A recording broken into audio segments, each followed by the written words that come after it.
Welcome back, everybody. Now, set on the backdrop of the infamous Karin meme, two real-life Karins, Jeynes and Karin Schimke, came together to set the record straight in a book they titled The Karin Book of Rules.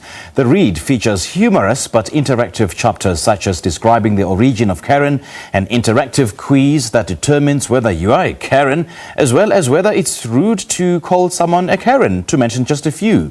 This offering also touches on sensitive topics such as racism, privilege, good manners and etiquette. But to tell us more about this and other themes they explore in the book, I'm joined on Skype by award-winning satirist and writer Karin Schimke. Karin, a very good morning to you. Thanks for joining us. Welcome. Thank you so much for having me. First of all, give us a brief description of what the Karin Book of Rules is all about. So Karin Schimke approached me last year with the growth of the Karin memes, and also I think a growth of all of us in this country trying to figure out how to get on with each other, what is good manners, what is good behavior in South Africa in 2020. And we decided to try and approach that with some humor, with some satirical looks at the Karin we all know, the woman who wants to speak to the manager, who thinks she's a little bit better than everybody else, and try and flip that around and say, how can we use that privilege, that sense of confidence that woman has, and maybe use that for good in our society. So where did this idea to write this book come from, and how did you and Karin Schimke come together? Yeah, so I was very lucky that Karin approached me with the idea. We thought it was good, and then happily so did Envy Publishers. And we actually ended up writing it mostly during the beginning of lockdown this year. So there was plenty of time to be writing, and there was plenty of time to be observing Karins going wild. We all saw that during the coronavirus beginning, whether they were the ones telling everybody how to follow the rules, or whether they were the ones protesting because the rules infringed on their rights. We all saw some really good examples of Karining. Now, the book is written in two parts, the Karins and the rules. Speak to us about what each of these parts entail. So first of all, we wanted to talk about the memes. Who is Karin?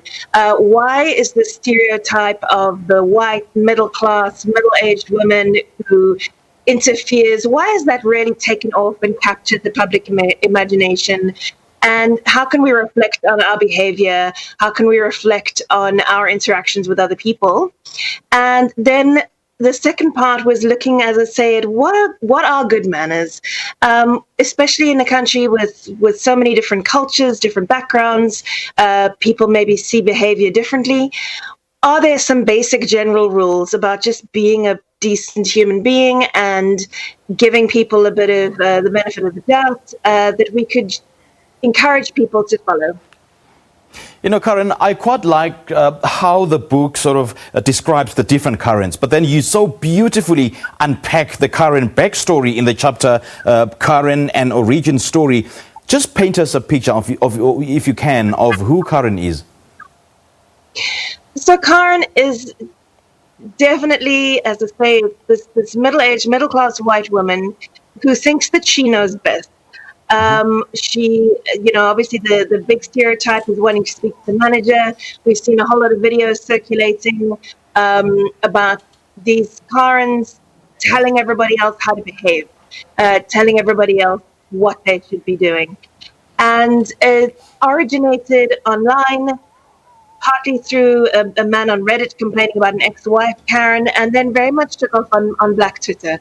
And I think that there is a sociological factor of a whole lot of Karins who are in their 40s and 50s. It was a name that was popular at a certain time. So the Karins and the Karins tend to be a certain age. You don't know old ladies called Karin, and you don't know little girls called Karin. They are and embody this age and this stage of womanhood. And I've read somewhere that it was actually your idea for the book to eventually end up being about harnessing your Karin power for good. Tell us more about how one can actually do that. So I think it's very important that often we talk about white privilege, and some people get their backs up when we try and talk about that. And they go, oh, well, I shouldn't have to feel guilty about who I am. I shouldn't have to carry that around. And we're going, no, you don't have to feel guilty. Be aware and be conscious of your privilege. And then what can you do with that? I've had times as the nice white lady where I've helped friends of mine, whether it's about phoning the landlord and asking if the flat's still available, because they might give a different answer to the nice white lady than they might give to some other friends of mine who don't have that social privilege and social status. So it's about that reflection on yourself, your own identity in this country, in this world, how other people see you, whether or not you see yourself that way, and what you can do with that in terms of your social capital. Okay, Karin, let's talk about the Karin meme. I mean, you say that as the phenomenon grew, so many people will keep sending you the meme. I mean, how did this make you feel, and how did you react to that? I personally found them very entertaining. I think that we all know Karens, and obviously in South Africa we're far more used to Karin than Karen, so there was an initial sense of that. Certainly not me, but it's always good and interesting to reflect on those things. And again, as I say, to understand that stereotypes come about because there's an element of truth, because there's certainly something we need to look at. And I think that we've really seen an onslaught of Karens and Karens in 2020, and it's very interesting for a change to see white behavior being stereotyped and mocked in this way. And yes, certainly I know a lot of Karens, and I'm sure you do too. And I see the book focuses on good manners and etiquette. Am I correct? Yes, absolutely. That was certainly the second half of the book, as you say, the rules.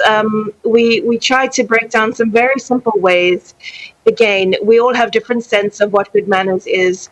But essentially, it's around how do we greet each other, how do we communicate with each other, how do we take up space around each other, and some elements of perhaps personal hygiene.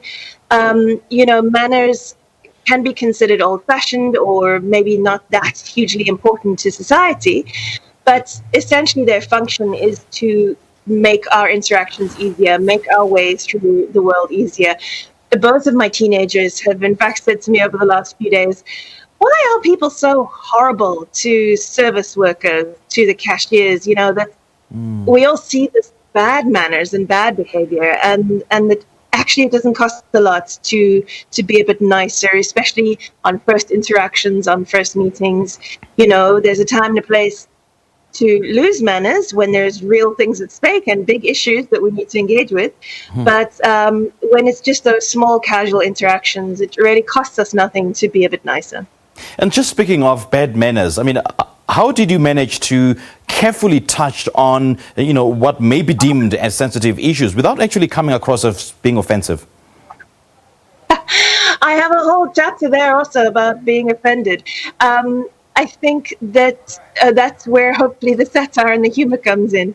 I think South Africans are very good at humor, and we're very good at laughing ourselves. So that's what we're calling on people to do is, have a bit of a chuckle, have a bit of reflection at the same time. And yes, offense is a fascinating topic.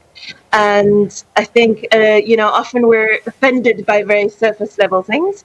And we should really save that energy for the things and the problems in our society that matter a bit more. All right, Karin, great chatting to you. Thank you so much for your time. Thank you so much for having me. All right, great stuff. That was Karin Jeynes, and she's been speaking to us about a book that she co-wrote with Karin Schimke titled The Karin Book of Rules. Harness your inner Karin and use your power for good. It's social media time. Let's take a look at your responses.